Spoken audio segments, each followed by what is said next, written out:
हमारे चैनल में आपका स्वागत है। मेरा नाम रुचि है। हम रोज़ की तरह नाश्ता कर रहे थे कि तभी दरवाजे पर ज़ोर की दस्तक हुई। मीनल, जो मेरी छोटी बहन है, डर के मारे मेरे पीछे छिप गई। माँ ने कहा, रुचि, मीनल, तुम दोनों अंदर आओ। मैं दरवाज़ा खोलने गई। जैसे ही दरवाज़ा खोला, जितेंद्र अंकल, जो हमारे मकान मालिक हैं, बिना अनुमति के सीधे घर के अंदर आ गई, जैसे ये घर उनका ही हो। उन्होंने गुस्से में कहा, 2 दिन हो गए, तुम लोगों ने अब तक वादा पूरा नहीं किया। अब मेरा सब्र ख़त्म हो गया है। माँ ने जवाब दिया, जितेंद्र भैया, हमने कब मना किया, बस थोड़ा सा और वक्त दे दीजिए। जितेंद्र सोफे पर बैठते हुए बोले, देखिए, मैं एक आसान सा प्रस्ताव देता हूँ। बात सीधी है। मैं आप लोगों की हालत देख रहा हूँ। आपकी बड़ी बेटी रुचि जवान है, सुंदर भी है, पढ़ी लिखी भी है। मैं चाहता हूँ कि उसे शादी कर लूँ और बदले में इस मकान का किराया भूल जाओ। ये घर हमेशा के लिए तुम्हारा और तुम्हारी बेटी मेरी। माँ की आंखें हैरानी से फैल गई। उन्होंने कांपती आवाज़ में पूछा, क्या मतलब है तुम्हारा? जितेंद्र ने बिना झिझक के कहा, मैं तुमसे कह रहा हूँ, अपनी बेटी की शादी मुझसे कर दो। कुछ क्षणों के लिए कमरे में सन्नाटा छा गया। माँ के पास शब्द नहीं थे, बस इतना कहा, जितेंद्र भैया, मेरी बेटी भगवान से डरती है। उसकी उम्र देखी है आपने? जितेंद्र हंसते हुए बोला, उम्र से क्या होता है, सहूलियत की बात है। बहुत ऐश कराऊंगा, किसी चीज़ की कमी नहीं होने दूंगा। मैं दरवाजे के पीछे खड़ी सब कुछ सुन रही थी। मेरी धड़कनें तेज थी। माँ उठी और बोली, अब हमारे घर से निकलो। शरीफ आदमी ऐसे शब्द नहीं बोलता। जितेंद्र ने गुस्से में कुर्सी हटाई और कहा, ठीक है, फिर 2 दिन में या तो शादी करो या घर खाली करो। फैसला तुम्हारे हाथ में है। जाते जाते वो दरवाजे पर रुककर मेरी तरफ देखकर बोला, सोच लेना, सड़क पर आ जाना अच्छा है या मेरे घर इज्जत से आ जाना। उसके जाते ही माँ दीवार से टिक कर बैठ कर गई। उनके चेहरे पर आघात था और आंखों से आंसू बह रहे थे। मैं उनके पास गई, उनके हाथ थाम लिए और बोली, माँ, सब कुछ सह लूँगी, पर उस बुजुर्ग आदमी से शादी नहीं करूँगी। माँ ने रोते हुए मुझे गले लगाया और बोली, बेटी, मैंने तुम्हें बेचने के लिए पैदा नहीं किया है। हम जल्द ही ये मोहल्ला छोड़ देंगे। मैं माँ से अलग होकर अपने कमरे में चली गई और बिस्तर पर लेट गई। बीते वक्त की यादें मुझे घेरने लगी। बचपन के वो सुनहरे दिन आंखों के सामने आने लगे, जब पिताजी की किराने की दुकान हुआ करती थी। हर सुबह मोहल्ले में उनकी आवाज़ गूंजती थी, उठ जा मेरी प्यारी बेटी, तेरे लिए दूध और पराठा लाया हूँ। मैं उठकर माँ की गोद में बैठ जाती और मीनल पापा की टांगों से चिपक जाती। माँ पराठा बनाती, पापा दूध लेकर आते। वो छोटी छोटी बातें आज भी दिल में ताज़ा है। पापा हमेशा कहते, बेटी, पढ़ाई पर ध्यान देना, एक दिन तू अफसर बनेगी और तेरा बाप तुझे कुर्सी पर बैठे हुए देखेगा। मैं हंसती और कहती, तब तो आपको जेल भेज दूंगी, रोज़ टॉफ़ी चोरी करते हो। पापा हंसते और कहते, तू ही मेरी वकील और जज है। हमारे पास भले ही कुछ न था, लेकिन दिल बड़े थे। माँ दाल में पानी डालकर मज़ेदार खिचड़ी बनाती और पापा दिन भर की थकान के बाद भी हमें गोद में उठाकर घर में घुमाते। पापा ने हमेशा कोशिश की कि हमें हर खुशी मिले। एक दिन पापा ने दुकान के बाहर एक नई कूप लगाई। मैंने पूछा, ये क्यों लगाई? तो बोले, जब तू बड़ी होकर कुछ बेचना चाहे तो तेरे पास अपनी जगह हो। उस वक्त मुझे लगा था कि दुनिया हमेशा ऐसे ही रहेगी, छोटे सपने और बड़ी खुशियां, लेकिन किस्मत को कुछ और मंजूर था। एक रात बारिश हो रही थी और मोहल्ले में हलचल मच गई। कई दुकानों के ताले टूटे और पापा की दुकान भी लूट गई। पापा पहली बार हताश दिखे। बोले, दुकान साफ कर दी, सब कुछ ले गए, चीनी, दाल, तेल, सब कुछ। जब हम दुकान पहुंचे तो वहां टूटी हुई सेल्फ, खुले ताले और कुछ बिखरा सामान ही बचा था। पुलिस ने बस औपचारिक कार्रवाई की। पापा ने रिपोर्ट दर्ज करवाई, लेकिन कोई मदद नहीं मिली। कुछ दिनों बाद पापा बिना बताए बाजार गए और जब लौटे तो उनके हाथ में कुछ बैग थे। माँ ने पूछा, इतना सामान कहाँ से लाए? पापा ने टालते हुए कहा, देखते हैं कैसे बिकता है। बाद में पता चला कि वो पैसा उन्होंने ब्याज पर लिया था। माँ बहुत नाराज हुई और बोली, क्यों उधार लिया? वक्त मुश्किल है पर गुजर जाएगा। पापा ने जवाब दिया, बच्चों को भूखा कैसे देखता, और कोई रास्ता नहीं बचा था। फिर वो दुकान चली, लेकिन ब्याज बढ़ता गया। पापा के चेहरे पर चिंता की लकीरें बढ़ती गई। वो पहले जैसे मुस्कुराते नहीं थे। एक दिन लौटे तो बोला, आज एक आदमी ने कहा या तो रकम चुका दो या दुकान बेच दो। फिर एक शाम हमने बैठकर सोचा, बच्चों आज से ये दुकान हमारी नहीं रही। दूसरे दिन पापा ने शहर के दूसरी ओर एक रेस्टोरेंट में ड्राइवर की नौकरी पकड़ ली। मैं चौंक गई। आपने कहा था कभी अपनी दुकान नहीं छोड़ेंगे। पापा मुस्कुराए और सिर पर हाथ फेरते हुए बोले, कभी कभी अपने सपनों को कुर्बान करना पड़ता है ताकि बच्चों के सपने जिंदा रह सके। नई नौकरी, नया रूटीन। पापा सुबह अंधेरे में जाते, रात को थके लौटते। वो हंसते हुए अपने काम की बातें बताते, लेकिन माँ जानती थी कि ये हंसी सिर्फ दिखावे की है। पापा का मोबाइल अक्सर बंद रहता। एक रात पापा बहुत देर से लौटे, कपड़े कीचड़ से भरे थे। बोले टायर पंचर हो गया था और मोबाइल बंद हो गया। माँ ने झटपट उनके चेहरे को साड़ी के पल्लू से साफ किया। 3 हफ्ते हो गए थे ड्राइविंग करते हुए। एक शाम पापा का चेहरा एकदम पीला था। माँ ने पूछा, सब ठीक है? उन्होंने कहा, बस थक गया हूँ। खाना मुश्किल से खाया और फिर चुप हो गए। अगले दिन भी वो काम पर नहीं गए। बोले सीने में थोड़ा दर्द है, शायद मौसम की वजह से है। लेकिन शाम तक हालत बिगड़ गई, पसीना, सांस की तकलीफ। हम घबरा गए और उन्हें पास के अस्पताल ले गए। डॉक्टर ने ब्लड प्रेशर चेक किया और तुरंत शहर के बड़े अस्पताल रेफर कर दिया। रास्ते में एम्बुलेंस की आवाज़ में हमारी सांसें अटक गई थी। माँ डॉक्टर से कह रही थी, डॉक्टर साहब मेरे पति को बचा लीजिए। अगले दिन रिपोर्ट दे डॉक्टर ने कहा, हार्ट अटैक हुआ है, तुरंत बाईपास सर्जरी करनी होगी वरना खतरा बढ़ जाएगा।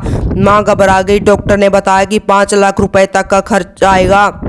ये सुनकर जैसे किसी ने हमारे सिर पर पत्थर मार दिया हो। माँ ने डॉक्टर से कहा, हम गरीब लोग हैं, किसी और से इलाज करवा लें। डॉक्टर ने साफ कहा, अगर सर्जरी नहीं हुई तो जान बचा पाना मुश्किल है। हम दिन भर अस्पताल की बेंच पर बैठे रहे। माँ चुपचाप बैठी रही और मैं इधर उधर भागते रही। माँ ने एक जान पहचान वाले रिश्तेदार को फ़ोन किया और कहा, भैया प्लीज़ मेरे पति को बचा लो। पर उधर से जवाब आया, बहन इस वक्त बहुत तंगी है, हम आपकी मदद कैसे कर सकते हैं? इस सवाल के जवाब में माँ बस रो पड़ी और कहा, प्रार्थना करना जरूर करना। माँ की माँ यानी मेरी नानी होश में आई और कहा, तू चिंता मत कर, मैं कुछ करूँगी। उसी समय पापा धीमी आवाज में बोले, शालिनी कुछ नहीं कर पाई, बेटियों का ख्याल रखना। और मैं अस्पताल की दीवार से सटी सब कुछ सुन रही थी। मैं दौड़कर पापा के पास गई और बोली, पापा आप कुछ नहीं कहिए, हम कुछ करेंगे। अगले दिन माँ ने अपनी शादी के वक्त मिली आखिरी ज्वेलरी निकाली और बोली, बेटी ये अब हमारे काम आएगी। हम उसे लेकर सुनार के पास गए। मुश्किल से 80,000 मिल पाए। फिर मैंने अपने एक पुराने दोस्त से संपर्क किया जिसने 10,000 उधार दिए। शर्त यह थी कि 1 महीने में पैसे लौटाने होंगे। हमारे पास अब कुल 1,10,000 हुए, लेकिन ये राशि सर्जरी के लिए बहुत कम थी। अस्पताल के बाहर समय से बीत रहा था जैसे रेत मुट्ठी से फिसल रही हो। एक दिन पापा को फिर से तेज दर्द हुआ। नर्स दौड़कर आई और इंजेक्शन दिया। डॉक्टर ने कहा कि यह दूसरा अटैक हो सकता है, अब ऑपरेशन जरूरी है। माँ की एक पुरानी दोस्त राखी आंटी जो हमारे ही मोहल्ले में रहती थी, अस्पताल आई और माँ को डांडस बधाते हुए 10,000 थमाए और कहा, अगर किसी अमीर के सामने झुकना पड़े तो झुक जाना बहन, पति की जान बचानी है। माँ ने कहा, अगर झुकने से मेरे पति की जान बच सकती है तो हाथ भी जोड़ लूंगी। माँ फिर अलग अलग जगहों पर मदद मांगने निकल पड़ी, पर हर जगह एक ही जवाब मिला, माफ़ कीजिए हम कुछ नहीं कर सकते। ऑपरेशन की तारीख आई पर पूरे पैसे नहीं जुट सके। डॉक्टर ने सर्जरी कैंसिल कर दी। अगली सुबह वही हुआ जिसका डर था। अचानक पापा को दिल का दौरा पड़ा। नर्सें और डॉक्टर दौड़े, लेकिन पापा का दिल थम चुका था। डॉक्टर बाहर आकर बहुत धीमी आवाज में बोले, आई एम सॉरी। माँ जमीन पर बैठ गई। मैं चीख पड़ी। मीनल जोर जोर से रोने लगी। अस्पताल की दीवारें हमारी चीख सुन रही थी पर कोई जवाब नहीं दे रहा था। अब हम तीन रह गए थे, मैं, माँ और मीनल। एक और पापा की निर्जीव देह पड़ी थी जो हर शाम टिफिन लेकर घर आते थे। आंगन में माँ के साथ बैठकर चाय पीते थे। पापा का शव घर लाया गया, वही जगह जहाँ कभी वो हंसते थे अब वहीं शांत पड़े थे। कुछ मोहल्ले के आदमी जो नाम तक नहीं जानते थे अंतिम संस्कार की तैयारी में जुटे थे। मोहल्ले की महिलाएं संवेदनाएं देने आई पर रिश्तेदारों में से कोई नहीं आया। न मामा, न नानी, न दादी, न चाचा, कोई नहीं। हम आंगन में बैठे रोते रहे। मीनल माँ की गोद में चुपचाप थी और माँ की आंखों से बस आंसू बहते रहे। उनके चेहरे पर सिर्फ खालीपन था। उनके चेहरे पर सिर्फ खालीपन था। पिता की चिता की आग ने मेरे बचपन की अंतिम परत भी जला दी। अगले दिन माँ ने कहा, बेटी ये कपड़े पड़ोस में ले जा, वहाँ कुछ काम है। मैं चौंकी। माँ, अब आप काम करेंगी? माँ बोली, हाँ बेटी, अब तुम्हारे पापा नहीं हैं, अगर मैं काम नहीं करूँगी तो खाना कौन देगा, बिजली पानी का बिल कौन भरेगा। अगले दिन माँ बर्तनों का काम पूछने के लिए सुनीता आंटी के यहाँ गई। उनकी हथेलियों की लकीरें रोज गहरी होती जा रही थी। दोपहर को पसीने से भीगी हुई लौटती और शाम को थोड़ा सा पैसा हमारे हाथ में रख देती। मैंने स्कूल जाना छोड़ दिया था, हाई स्कूल की परीक्षा दी थी, पर अब पढ़ाई का मन नहीं था। माँ को यूं घर से निकलते देख दिल दुखता था। मैं भी छोटा मोटा काम ढूंढने निकलती, कभी किसी के बच्चे पढ़ाने की बात, तो कभी सिलाई सीखने की, लेकिन हर जगह एक ही जवाब मिलता, तेरी उम्र कम है, घर के काम कर ले, बाहर का जमाना अच्छा नहीं। एक औरत ने तो साफ कह दिया, घर में बैठो, बाहर की हवा अच्छी नहीं है। मैं चुपचाप लौट आई और माँ से कुछ नहीं कहा। मोहल्ले वाले अब हमसे ज़्यादा बातचीत नहीं करते थे, बस तरस खाते और बातें बनाते। एक दिन दो लड़कियां मेरे सामने से गुजरते हुए बोली, यही है जिसकी अब्बू मर गए थे, अब स्कूल भी छोड़ देगी। मैं चुप रही, अब ऐसे तानों की आदत हो गई थी। कभी कभी मैं बाहर चाट वाले के पास बैठ जाती, जहाँ पापा के जानने वाले कहते, तेरे पापा बहुत नेक इंसान थे, लोगों को शुद्ध से बचाते थे। ये सुनकर मेरा सीना गर्व से भर जाता और यही गर्व मुझे हर रात रोने से रोकता। मीनल अब पहले जैसी नहीं रही थी, चुपचाप रहती, दीवारों से बातें करती। एक दिन मैंने पूछा, किससे बात करती है? बोली, जब पापा चले गए तो बात किससे करूं। माँ ने एक रात मुझे गोद में लिया और बाल सहलाते हुए कहा, अब तुम्हें माँ भी बनना है, बहन भी और रक्षक भी।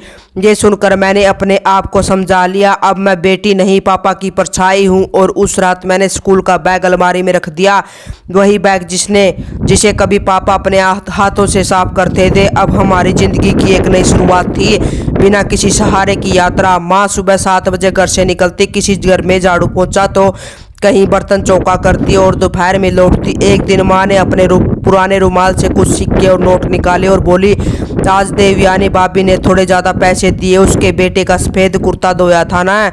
हम माँ के बाल संवारते, पैसे अलमारी में रखते और दोस्त में की रोटी का इंतज़ाम करते, कभी चावल कभी आलू, अक्सर दाल। माँ खुद कम खाती और हमें खिलाती। एक दिन माँ को बुखार हो गया, फिर सुबह उठने की तैयारी करने लगी। मैंने कहा, माँ आप मत जाओ, आज मैं जाऊँगी। माँ बोली, नहीं बेटी, वो लोग नए हैं, तुम्हें नहीं जानते, मैं नहीं गई तो वो काम किसी और को दे देंगे। सुनकर दिल भर आया। मैं चुपचाप उनके सिरहाने पानी का गिलास रखकर उनके पाँव दबाने लगी। हम हर हफ्ते पुराने मोहल्ले में राशन लेने जाते, वो उधार अभी भी चल रहा था जो पापा के समय से बाकी था। अब वो दुकानदार हमें देखकर मुंह बनाता। एक दिन बोला, शालिनी बहन, अब दिन हफ्ते हो गए, अगले बार बिना पैसे के सामान नहीं मिलेगा। मीनल ने पूछा, माँ वो अंकल आपसे इतना तेज क्यों बोलते हैं? माँ ने उसे गले से लगा लिया और बोली, बेटी लड़कियों की आवाज़ तेज हो तो बदतमीजी कहलाती है। एक दिन मैंने घर के कोने में रखी पुरानी सिलाई मशीन देखी, शायद पापा कभी किसी से लेकर आए थे। मैंने माँ से कहा, माँ क्या ये ठीक हो सकती है? माँ बोली, अगर इसमें तेल डाले तो शायद चल जाए, पर धागा कपड़ा कहाँ से लाएंगे? अगले दिन मैं माँ के साथ एक घर गई और पूछा, अगर आपके पास पुराने कपड़े हों तो मुझे दे दीजिए, मैं सिलाई सीखना चाहती हूँ। उन्होंने मुझे कुछ फटे कपड़े दे दिए, मैंने उनसे 2 छोटी फ्रॉक बना डाली। जब माँ ने देखा तो बोली, तू तो मेरी माँ जैसी बन गई है। मैं अब थोड़ा थोड़ा सिलाई सीखने लगी थी, कहीं कहीं टाँके टेढ़े हो जाते, पर मैं उन्हें सुधारती। पूरा दिन छोटे छोटे कामों में बीतता और मीनल का ध्यान रखती। मोहल्ले के बच्चे अब हमें अजीब निगाहों से देखते थे। जो लड़कियां पहले साथ स्कूल जाती थी अब रास्ता बदल लेती। एक दिन एक लड़की हंसते हुए बोली, अब क्या करेगी, झाड़ू पोछा लगाएगी? मैं चुप रही। माँ ने कहा था, देखने वाले बहुत होंगे, सहारा देने वाले कम। मोहल्ले के कोने में एक बूढ़ी औरत रहती थी, अवंतिका काकी। माँ उनके यहाँ काम करती थी। एक दिन उन्होंने मुझे बुलाया और कहा, आ जा, मैं तुम्हें सिलाई सिखा दूंगी। शादी से पहले मैं बहुत लड़कियों को सिखाती थी। मैं उनके साथ बैठकर कपड़ा काटना और सिलना सीखने लगी। वो सख्ती से कहती, कपड़ा बिगाड़ा तो दाम अपने घर से लाना पड़ेगा। माँ पहले ही कम कमाती थी, अब बेटी भी मांगने लगे तो क्या बचेगा? पानी की टंकी तक भी समय पर नहीं आता था। सुबह 5 बजे बाल्टी लेकर खड़ी होती, लंबी लाइन लग जाती। कई बार लोग आगे घुसने की कोशिश करते, माँ की सांस चढ़ जाती। मैंने कहा, माँ चलो डॉक्टर को दिखाते हैं। माँ बोली, डॉक्टर क्या बोलेगा, आराम करो, मतलब बुक्स हो। मैंने ठान लिया, अब मैं खुद मोहल्ले के घरों में जाकर काम मांगूंगी। माँ के मना करने के बावजूद अगले दिन 2 घरों में जाकर बोली, मैं सफाई कर सकती हूँ, बर्तन धो सकती हूँ, बच्चों को पढ़ा सकती हूँ। एक घर ने मना कर दिया, दूसरे ने कहा देखेंगे, पहले हफ्ते में आजमा कर देखते हैं। ये छोटा सा काम था पर मेरे लिए एक बड़ा फैसला। मीनल मेरे साथ खड़ी थी और माँ थक कर भी दरवाजे से हमें दुआओं से देख रही थी। यह कहानी कैसी लगी कमेंट में ज़रूर लिखें। जय श्री राम, जय श्री कृष्णा। धन्यवाद दोस्तों।